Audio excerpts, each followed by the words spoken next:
Selamat sejahtera dan salam perpaduan kepada semua. Stay safe. Okey, hari ini semua murid kita akan belajar keunikan amalan demokrasi berparlimen di negara kita. Apa maksud keunikan? Keunikan ni what is special of amalan demokrasi berparlimen di negara kita. So index hari ini tolong tulis dalam buku nota. Okey, pengenalan. So, what is special of demokrasi berparlimen ini? Dia ialah gabungan unsur tradisional, moden dan tradisional. Dia mix, mekanisme semak dan imbang, kuasa budi bicara raja serta kerjasama politik. Means that we can look overall, dia ada satu kuasa yang mutlak ataupun kuasa penuh dalam sistem pemerintahan di negara kita. Okey, kita tengok kepada isi-isi penting sejarah. Okey, yang pertama, kenapa special sangat demokrasi berparlimen ini? Kenapa? Sebab ada gabungan unsur tradisional dan moden dalam pentadbiran. Saya bagi contoh, iaitu keunikan pemerintahan di Malaysia ini teradun. Teradun is what? Teradun is mix, mix. Mix is campur antara unsur tradisional dengan moden. So, from the past, kita ada sistem beraja yang diketuai oleh raja. And modern sekarang kita ada parlimen. Dia ada memodelkan Westminster yang kita sudah belajar. And nombor dua, kita boleh tengok unsur tradisional ini terletak pada kedudukan raja sebagai warisan sosial politik. What is warisan? Warisan is like tempat atau tinggalan orang dulu. Orang dulu buat apa? Sekarang pun kita masih praktikkan social politik. What is social politik? Kalau you tengok di sini, kita belahkan social and politik sebenarnya. Masyarakat yang di bawah satu pemerintahan bagi social politik, masyarakat Melayu. Okey, unsur moden pula ialah demokrasi berparlimen berdasarkan model Westminster from England. So kamu kena faham demokrasi berparlimen ini dia ambil daripada Westminster, England. Kenapa England? Okey, kamu kena ingat British pernah datang ke negara kita jajah dan didapati undang-undang ataupun peraturan yang kita boleh lihat di sini undang-undang bertulis di mana boleh dipraktikkan di tanah Melayu. Sebab itu model Westminster England ini dipraktikkan sehingga sekarang kita gunakan. Kombinasi. Kombinasi is, what is kombinasi? Kombinasi is like gabungan. Kombinasi is gabungan. Raja-raja berperlembagaan dan demokrasi berparlimen merupakan kaedah cara yang terbaik untuk mengimbangkan amalan demokrasi dalam persekitaran. So, kita ada dua sistem pemerintahan di mana yang pertama raja berperlembagaan, demokrasi berparlimen. Kedua sistem pemerintahan ini telah menjamin kestabilan politik kita. Sosial politik di negara kita mempunyai kepelbagaian bangsa, agama dan budaya. Of course lah, sebab negara Malaysia ni terdiri daripada kaum majoriti orang Melayu, diikuti dengan orang Cina dan orang India serta Bumiputra dan lain-lain. Okey, nombor dua, what is special of the sistem pemerintahan ini? Kita kena tengok yang pertama tadi kita tengok ada unsur campuran traditional and modern. And nombor dua ni mekanisme. Okey. From the first kita kena tengok what is mekanisme. Mekanisme is like alat semak dan imbang dalam pentadbiran. So kita boleh lihat di sini tak ada langsung pemerintahan yang berkuasa mutlak. Dia sharing power, sharing of power in Malaysia. Kita tengok sistem raja berperlembagaan dan demokrasi berparlimen mewujudkan mekanisme ataupun alat semak dan imbang dalam pentadbiran di negara kita. Kenapa orang panggil semak dan imbang? Semak is like kita semak betul atau tak betul. Kalau tak betul, kita betulkan. Itu maksudnya imbang. Semak kita check, imbang is like we correct the not suitable thing lah. Is imbang dalam pemerintahan di negara kita. So, pemerintahan beraja berperanan bagi mengimbangi pemerintahan demokrasi. So, dalam sistem demokrasi berparlimen ini, ada raja sebagai pemantau kerana raja berkecuali dalam hal politik, ekonomi dan dasar negara. Inilah the separation of power in Malaysia. Raja tidak akan terlibat dalam politik, ekonomi dan dasar negara. Sebab apa? Sebab hal-hal politik ini diterajui oleh ketua kerajaan iaitu Perdana Menteri dan dibantu oleh jemaah menteri. Dan kita boleh tengok lagi separation of power, kuasa pengimbang yang ada pada raja mampu meredakan. Meredakan is like menyelesaikan menyelesaikan konflik. Konflik is masalah. Menyelesaikan konflik yang berlaku dalam demokrasi. Seperti pertikaian, konflik lah, pertikaian parti politik yang pelbagai ideologi. Ideologi is like pegangan, pegangan dan perselisihan antara kaum. Ini perkara biasa lah sebab kita ni terdiri dari ada pelbagai kaum. Okey, itu number 2. Kita terus lagi. Number 2 juga. Okey, kita kena tahu kita dah belajar sebenarnya. Dalam sistem pemerintahan negara kita ini diketuai oleh Yang di-Pertuan Agong dan dibantu oleh Perdana Menteri. So, dalam sistem pemerintahan negara kita ini, dia melalui perasingan kuasa. Ada 3 badan, iaitu Badan Perundangan, Eksekutif dan Kehakiman. Yang kita sudah belajar hari itu. Dan kamu kena ingat, Badan Perundangan ni diberi peranan mengubah undang-undang. Mengubah undang-undang is like buat undang-undang. Wujudkan undang-undang itu, siapa yang akan laksanakan? Badan Perundangan wujudkan undang-undang. Siapa yang akan laksanakan? Badan Eksekutif. Badan Eksekutif yang akan laksanakan undang-undang yang digubah oleh Badan Perundangan. Sebab apa? Sebab kalau tak ada undang-undang, kemungkinan besar Badan Eksekutif ini akan salah guna kuasa. Apabila mereka salah guna kuasa, iaitu Badan Eksekutif ini salah guna kuasa, maka Badan Kehakiman akan selesaikan kes.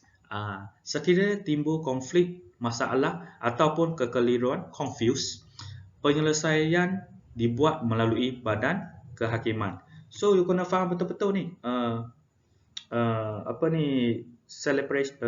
Separation of power. Ada 3. Next, kuasa budi bicara raja. Okey, kamu kena tahu di sini, kuasa budi bicara raja ini, raja tidak ada kuasa penuh. Sebab apa? Sebab masih termantuk dalam perlembagaan. Kena ikut perundangan tertinggi, iaitu Perlembagaan Persekutuan Malaysia. Secara umumnya, kuasa budi bicara raja ialah kuasa yang boleh dilaksanakan oleh baginda tanpa mendengar atau menurut nasihat ketua kerajaan dalam perkara tertentu. Dalam perkara tertentu saja, bukan semua perkara. Perlembagaan Persekutuan memperuntukkan is like beri kuasa lah. Memberi kuasa budi bicara kepada Yang di-Pertuan Agong dalam soal pelantikan Ketua Kerajaan Persekutuan. Siapa itu Ketua Kerajaan Persekutuan? Iaitu Perdana Menteri. Yang ini, Yang di-Pertuan Agong ada kuasa untuk melantik Perdana Menteri. Okey, kita lihat lagi. Raja dan Yang di-Pertuan Negeri. Okey, Raja dan Yang di-Pertua Negeri ini ialah negeri yang tak ada raja. Kena ingat, negeri yang tak ada raja. Bagi Yang di-Pertua Negeri, ada 4 di Malaysia kita, iaitu Pulau Pinang, Melaka, Sabah, Sarawak, yang diketuai oleh Yang di-Pertua Negeri. negeri yang tak ada raja. Mempunyai kuasa budi bicara melantik ketua kerajaan, iaitu Menteri Besar negeri yang ada raja dan ketua menteri. Ketua menteri negeri yang tak ada raja. Siapa lantik ketua menteri? Yang di-Pertua Negeri. Okey, next, yang di-Pertuan Agong juga mempunyai kuasa budi bicara untuk tidak memperkenan permintaan pembubaran parlimen. Okey, memperkenankan. Memperkenankan ni bahasa istana, iaitu setuju sebenarnya. Setuju. Maksud di sini, yang di-Pertuan Agong ini ada kuasa setuju atau tak setuju untuk bubar parlimen. Bubar parlimen ni buat pilihan raya lah, buat macam pilih wakil rakyat yang baru. Maksudnya bubar parlimen tu apa ni orang kata bermaksud akan membawa kepada pilihan raya yang baru. Faham setakat ni? Raja dan yang di-Pertuan Negeri pula mempunyai kuasa budi bicara tidak memperkenan, tidak setuju, tidak setuju, sama juga dengan memperkenankan, tidak setuju pembubaran DUN. Okey, kamu tengok di sini, parlimen itu peringkat persekutuan, so DUN peringkat negeri. Kamu kan ingat di sini. So kalau peringkat persekutuan ini, ketua dia yang di-Pertuan Agong. Kalau peringkat negeri, raja ataupun yang di-Pertuan Negeri yang ada kuasa budi bicara untuk carry on the parliament or DUN or stop it, kita pilih yang baru, iaitu pilihan raya baru yang akan diadakan. Okey. So kerjasama politik ini kita boleh lihat di sini.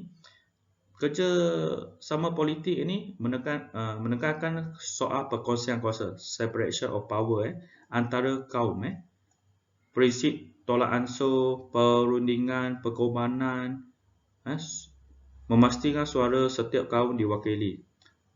Pemuafakatan, kerjasama pelbagai parti politik dalam satu gabungan membolehkan parti politik membentuk kerajaan dan berkongsi kuasa dalam pemerintahan di negara kita. Okey, sejak pilihan raya pada 1955 lagi, kita boleh dapati ada gabungan parti. Gabungan parti itu parti A gabung dengan parti B, parti C, yang berasaskan kaum, dibentuk atas nama Parti Perikatan. Parti Perikatan sekarang Barisan Nasional. So gabungan ini kemudian dikenali sebagai Barisan Nasional. Parti ini memenangi 13 pilihan raya umum untuk membentuk kerajaan persekutuan. So dah 13 kali mereka menang. Barisan Nasional ini diketuai oleh UMNO, MCA, MIC. Tetapi pada pilihan raya umum kali ke-14 ini, pada tahun 2018, didapati kerjasama politik telah membolehkan Pakatan Harapan memenangi pilihan raya untuk membentuk kerajaan persekutuan. So, it's a turning point. It's a big turning point in our politik history in Malaysia. Okay, so ini ialah gambaran keseluruhan dari 1954 tahun 1954 hinggalah 2018, di mana kita boleh tengok gabungan parti-parti yang membentuk parti politik. Pada bulan Februari 2020, Perikatan Nasional menerajui negara kita menggantikan Pakatan Harapan. Okey. So yang 2018 tu Pakatan Harapan diketuai oleh Tun Dr. Mahathir. Tapi sekarang parti itu telah digantikan Parti Perikatan Nasional yang dipimpin oleh Tan Sri Muhyiddin Yassin. Okey.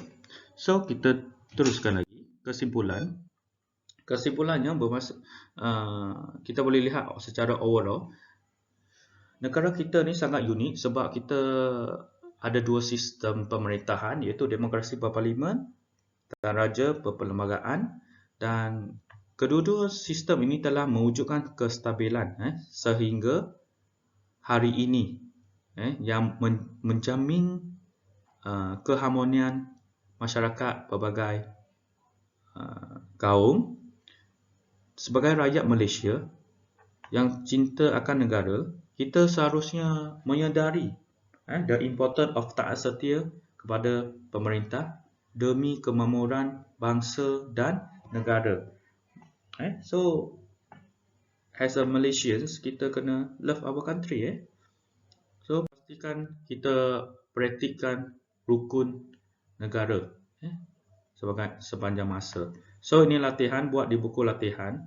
Okay, siapa yang ada buku kerja tolong buat muka surat 40 sehingga 41. Dan 2 hingga 6 ni, di mana Cikgu Chiu telah bagi panduan slide 4, rujuk slide 4 ada jawapan, slide 6 ada jawapan dan seterusnya. Dan Cikgu Chiu nak kamu buat yang ini, KBKK, tolong buat, jangan tak buat. So itu saja untuk hari ini. Sekian, terima kasih. Laksanakanlah tanggungjawab anda sebagai murid. Stay safe and selamat ber-PTPR. Terima kasih, kita jumpa lagi.